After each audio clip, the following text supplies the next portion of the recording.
अस्सलाम वालेकुम। उम्मीद करता हूँ आप सब खैरियत से होंगे। आज एक और नई इन्फॉर्मेटिव वीडियो के साथ कुछ चंद पॉइंट्स आपके साथ डिस्कस करने जा रहा हूँ जो मैं समझता हूँ कि हर रियल एस्टेट बायर को और इन्वेस्टर को लाजमी कंसिडर करने चाहिए अपनी प्रॉपर्टी में इन्वेस्टमेंट से पहले, क्योंकि काफ़ी लोग इन्वेस्ट तो कर चुके होते हैं लेकिन उनको बाद में रियलाइज़ होता है कि अगर इस ऑप्शन के अलावा अगर हमारे पास कोई और ऑप्शन होता तो वो हमारे लिए बेहतर चॉइस हो सकती थी।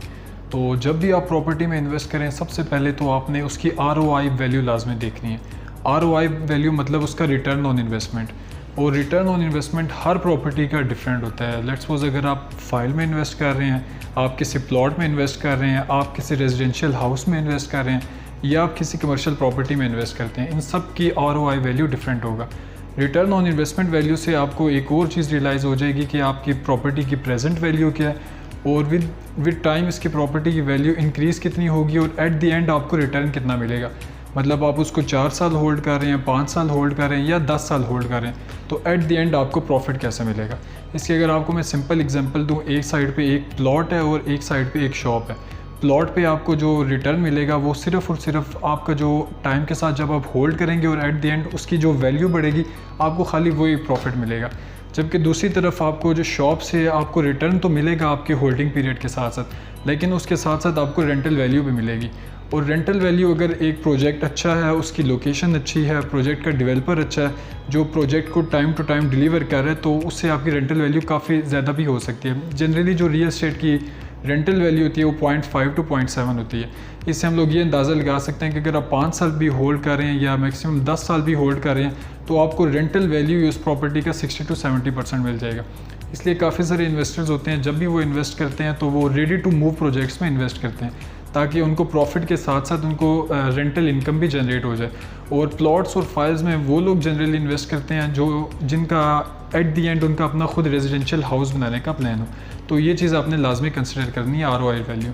जब आप ये चीज़ कंसिडर कर लेते हैं और आप डिसाइड कर लेते हैं कि आपने फ़लाँ प्रॉपर्टी में इन्वेस्ट करना है, उसके बाद जो मेन चीज़ आ जाती है वो उसकी डॉक्यूमेंटेशंस आ जाती है। डॉक्यूमेंटेशंस में उसकी वेरिफिकेशंस होती हैं। अगर आप किसी सोसाइटी में इन्वेस्ट कर रहे हैं तो आप उसकी लीगैलिटीज़ लाजमी चेक करें, क्योंकि समटाइम्स ऐसे होता है कि प्रोजेक्ट्स तो डिलीवर तो मार्केट में हो जाते हैं, उनकी प्राइसेस भी लॉन्च हो जाती हैं, लेकिन वो अप्रूव सोसाइटीज़ नहीं होती। मतलब आपने ये चीज़ देखना है कि वो RDA से अप्रूव है, CDA से अप्रूव है या किसी और जगह LDA से अप्रूव है। तो ये अप्रूवल आपने लाजमी देखनी है और उसका NOC भी आपने लाजमी क्लियर करवाना है। इससे ये होगा कि आप जिस प्रॉपर्टी में भी इन्वेस्ट कर रहे होते हैं उसके सिक्योर होने के काफ़ी ज़्यादा चांसेस हो जाते हैं। इसके बाद जो दूसरी चीज़ आपने कंसिडर करनी है वो ये कि आपने उस प्रोजेक्ट का डेवलपर लाजमी देखना है, प्रोजेक्ट का बैकग्राउंड आपने लाजमी देखना है, क्योंकि मुख्तलिफ प्रोजेक्ट्स होते हैं वो स्टार्ट तो हो जाते हैं लेकिन ना ही उनकी डेवलपमेंट होती है और लोगों के पैसे स्टक हो जाते हैं। तो ये आपने कंसिडर करना है कि जो डेवलपर है वो वाकई टाइम टू टाइम प्रोजेक्ट को डिलीवर कर रहा है या नहीं कर रहा, और आपके प्रोजेक्ट की वैल्यू बढ़ेगी भी उसी सूरत में कि अगर उस प्रोजेक्ट की डेवलपमेंट काफ़ी हद तक स्ट्रॉन्ग है।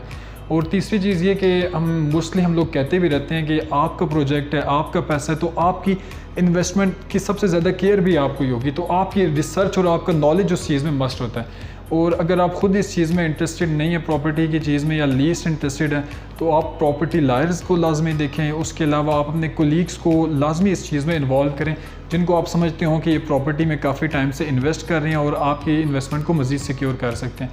तो उन कोलीग्स के साथ आपने लाजमी कंसिडर करना है जब भी आप प्रॉपर्टी में इन्वेस्ट करें।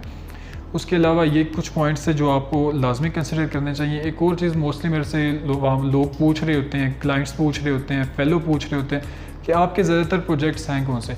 हमारे मोस्टली जो प्रोजेक्ट्स होते हैं वो हम लोगों की वर्किंग उन प्रोजेक्ट्स पर होती हैं जो रेडी टू मूव प्रोजेक्ट्स होते हैं, जो ऑलरेडी मार्केट में डिलीवर हुए होते हैं। जैसे कोई अगर प्रोजेक्ट है उसमें हाई राइज स्ट्रक्चर है, उसमें हमारे पास शॉप्स जनरली अवेलेबल होती हैं, उसके अलावा अपार्टमेंट्स होते हैं, ऑफिसेज़ होते हैं, उसके अलावा फाइलिंग और प्लॉट्स पर भी हमारी वर्किंग रहती है, लेकिन वो लिमिटेड सोसाइटीज़ में होती है, क्योंकि सोसाइटीज़ को मेनली हर डे टू डे आप एक नई सोसाइटी आ रही होती है।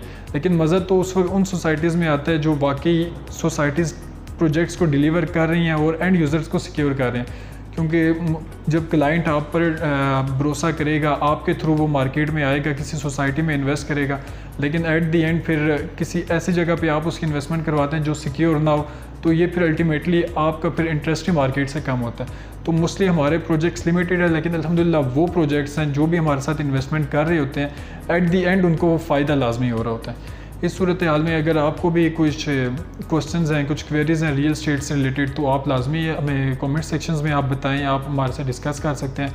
इंशाल्लाह नेक्स्ट वीडियो में एक और इन्फॉर्मेटिव वीडियो के साथ हाजिर होंगे। तब तक के लिए अल्लाह हाफ़िज़।